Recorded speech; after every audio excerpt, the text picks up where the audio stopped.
Welcome back to the Fixed Ops Roundtable. And at our event, I have never seen as much focus on the telephones. And to further this discussion, we have brought in the expert. It is Scott Davis, who is the founder, and he's also the president at Volie. And Volie is known throughout the industry as the number one BDC engine. Scott, welcome back to the Fixed Ops Roundtable. Yeah, thanks, Ted. Excited to be here. Excited to have you. Extremely timely. Here we are going into the last quarter pretty soon, right? Of 20. It's hard to believe, right? The year's 3/4 over. It just feels like it started. Yeah, and you've really taken the industry by storm, Scott. And I'm so glad that today you're going to help our audience. We're going to talk about 10 key metrics to measure in your service BDC. And, it's interesting because I think a lot of folks don't know what metrics or what the right metrics are that they should be looking at. Sure. Yeah. I mean, and there's a million of them you can measure, but there's some key ones that will help you grow your business. And let's talk about it today. Well, I'm probably most interested in this very first one, the outbound attempts per agent, because it's so key that we are proactively going out to the customer base. So talk to us about number one, outbound. Sure. If you're going to grow a customer pay RO business, you need to interrupt the customer, and a good way to do it is outbound calls. Typically, if a BDC is fully staffed and they're using technology like Volie, call center technology, an agent is going to take about 70 inbound calls, and they're going to make 140 plus outbound attempts, which, those outbound attempts are how you're going to grow that business. You need to monitor that because the math is pretty simple. It's like a lot of things in life. The more effort you put in, the more you'll get out of it. So if you make 140 outbound attempts, you're going to speak with about 30% of them during the day. You need to quickly get through those attempts.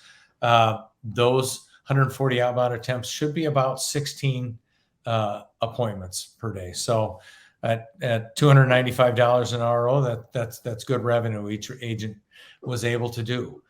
Typically in a BDC nowadays, using their desk phone, it's hard to get to outbound calls. And if you really want to grow your customer pay service RO business, you better measure this and manage to it. And I've heard that Volie's technology is like nothing else when it comes to those outbound calls. Excuse me. Well, when an agent is not on an inbound call, we automatically serve up the most important outbound call the dealer wants to be made. So we've eliminated all the time in between a phone call, which helps them be productive. Technology has not changed in the BDC in 40 years. People are still using old technology to call their customers, all the while their most expensive part, their agent, has gotten more and more expensive. So, we're a tool to help them be more efficient. Let's talk about number two, the drop rate. Sure. Dealers don't want to ever drop any customer. It's not really realistic, though. We consider a dealership that has a fully staffed BDC is going to drop about 6 to 9% of their calls. Calls are never distributed evenly. If you have 10 agents and you get 20 phone calls because everyone's off at lunch, you're going to drop calls. So a good BDC we're seeing is running at about 6 to 9%. And that's a level that you should be able to make 200 and some inbound, outbound combos together each day. And that's a level that seems to manage the business that the customers are trying to give you. So if you're higher than that, you're probably aggravating your customers, and you're leaving a lot of business that you could be getting if you were managing that. Great metrics. All right. Number three, Scott, the callback rate. Yeah. So in call center technology, that's inbound, outbound blended, there are really two components. Certainly the amount of business you're doing by outbound, and then your drop rate on inbound. So before you can get to that outbound business, you need to manage the business the customers are trying to give you, as mentioned above. A good platform will allow you to call back all the people that you missed in it. So you can essentially lower your drop rate to zero. There's been studies that have shown that 70% of the people who you miss, they go somewhere else. So your callback percentage should be near to 100% as possible. Good technology will allow you to manage that and certainly prioritize the ones so you can do it in the order. But you can, the first step is to do no harm for the people who are trying to trade with you. And I would manage that, and I would shoot for 100% of the people called back that you missed. I'm interested in number 4, contact rate. And Scott, if you don't mind, define for us the contact rate, what that means. Yeah. So the way we define it is the number of people you enroll in a campaign, for instance, recall or service retention, et cetera, to the people that answer the call. So if you enroll 100 people and 27 people answer the phone when you call, that's a contact rate of 27%. These contact rates will vary based on the type of campaign you're running, how current the customers are, or if they're lost customers, it'll be a lower contact rate, and the number of attempts you're running. So typically with call center software, you make the first attempt. If they don't answer, you'll re-enroll them in a few days or a few hours and try them again. And those are lower contact rates. But in general, you need to manage it by the campaign. If the rate is not around 30%, it's probably something you have a problem with. The government, well, I mean, Ted, have you ever received on your phone potential spam label? Just before we started, yeah. Yeah. So we've integrated in technology that we've got an agreement with the carriers to whitelist those numbers. If you're finding a low contact rate, it's quite possible you've got some negative labeling on your calls. Your data could be bad, or your calls are being labeled, or maybe you're enrolling people who haven't been in for 4 years. A lot of them have moved. A lot of them aren't interested in doing business with you. You should manage this by the campaign. And if they're not the levels that you're accustomed to or that are industry standards, you should figure out how to solve it, because all those attempts cost money. And Scott, I would imagine that it is the better dealers who do business with you at Volie, who seek to do these things out, because you're talking about things that, the below average dealers, just don't even do. Oh, I think most dealers are trying hard and running good businesses. I wouldn't categorize it that way. Okay. We compete with 40-year-old desk phone technology, or some of it's new with VoIP technology. Maybe I just need to be a better job of evangelizing what we do. So we've got great dealers that work with us. Okay. All right. Number 5, the outbound appointment conversion rate. So once again, this kind of waterfalls all the way down to the number of people that you've enrolled in the campaign. Typically, you should be able to convert 11 to 15% of the people on a service retention campaign that you set up. If you're below that, most call center softwares, the calls are recorded. You should QA those calls. Make sure that the agents are adhering to the scripts. Script adherence is very important. I know that a lot of good call centers train on the scripts for 5 minutes a day per agent. If you're not seeing these conversion rates, listen to a few calls.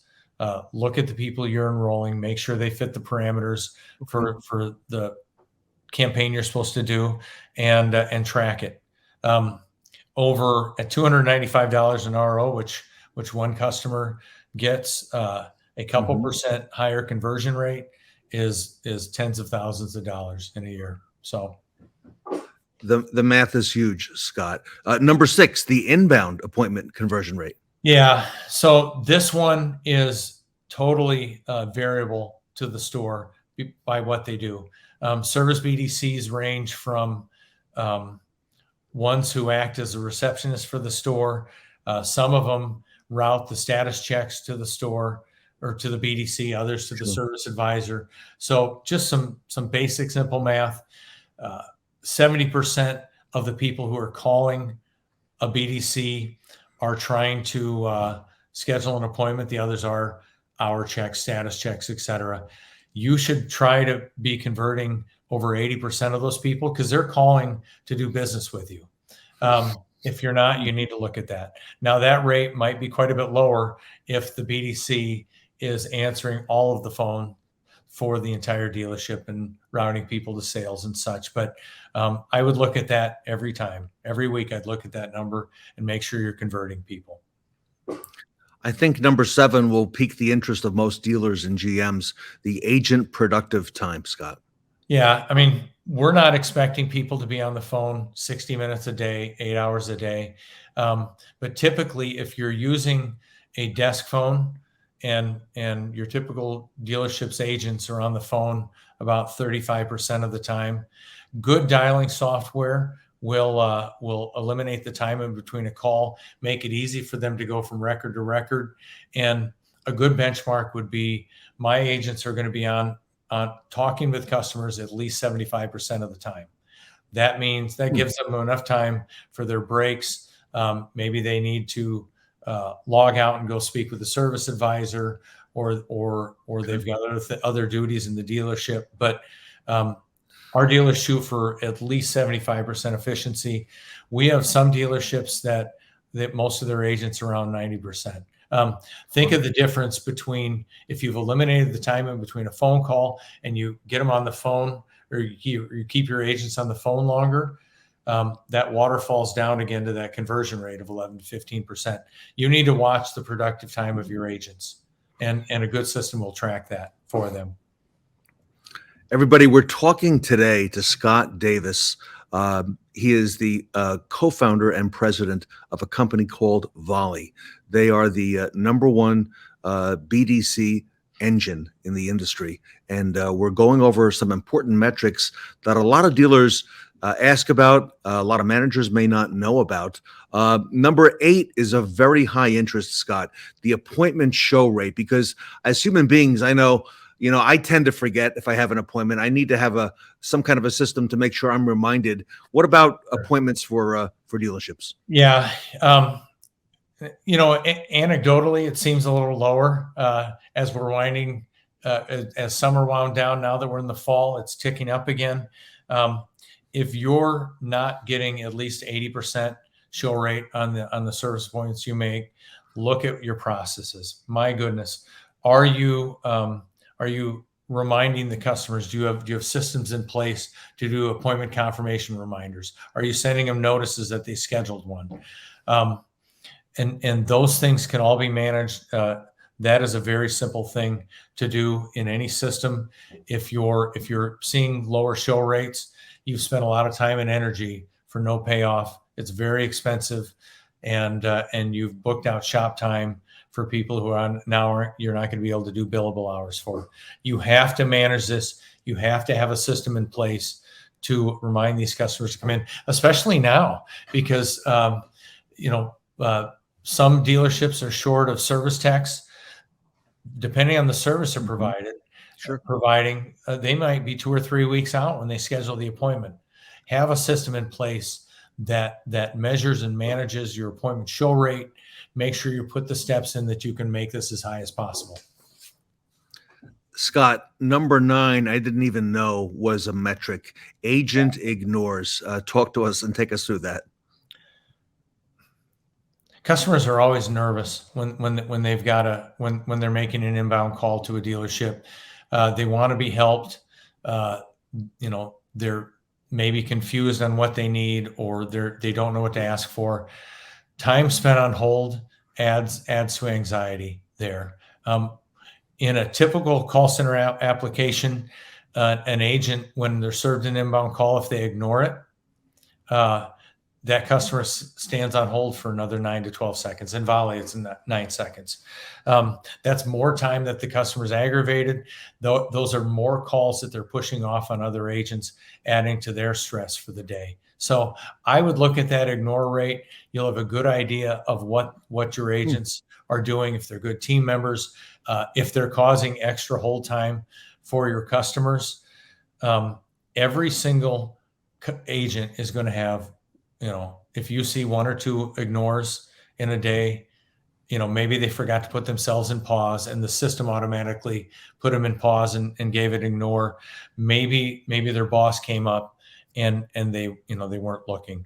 If you have someone who has 20, 30, 40 ignores, they're probably aggravating your customers, and they're probably working the rest of the agents quite hard. I'd look at that number for sure. Wow, then these metrics are important, Scott. Number 10, and this is a topic that's come up with a number of folks here at the Roundtable, no availability tracking. Take us through that. Yeah, this one is very timely with what's going on with service tech shortages. You should look at how many times your agents are marking a call as no availability for the customer to schedule it. I just looked at one store in preparation for this, Ted. They took, this was a dealer group, they took 6,300 inbound calls that week, and they had 35 no availability dispositions. You are always going to have some. The customer calls in, they can only come Tuesday at 11:45, and it's booked and they can't do it. So that's a normal number. I mean, 35 out of 6,300, that's normal. But if you're looking at that number and you see that maybe you have 300 no availability call outcomes, excuse me, you've got issues. Either you have a tech shortage, which you may know about. Maybe you can look at extending your hours or changing those hours. One thing we see is the BDCs get a lot of pushback from the service advisors and techs to maybe they want to block off times. Maybe they don't want to do schedule service appointments at 4:30 on a Thursday or Friday, and they're artificially shortening that window. You need to look at that time, and you need to look at it every week, because it can change on a dime and it can cost you a ton of money. I wouldn't run a business without knowing what that number is, especially now where there's shortages. Everyone, if you look at the metrics that Scott has shared with us, and if you put a dollar amount, which he has, to that average RO, that pencils really quickly. And look at these opportunities that add up. Scott, I know our audience is going to want to reach out to you to get more information, just to maybe recap these metrics. And also, you've built this amazing software, this platform called Volie, which I think would be a compliment to most every dealership watching today. How can our audience reach out to you, and how do we find out more? Well, certainly you can call me or go to volley.com and schedule a demo. If you want what I presented today, just email me at scott@volley.com, or you can fill out the form on the website and we'll send it to you. I really appreciate being on this, Ted. We love Volie. We love working with the dealers and helping it make it easy for them to communicate with their customers.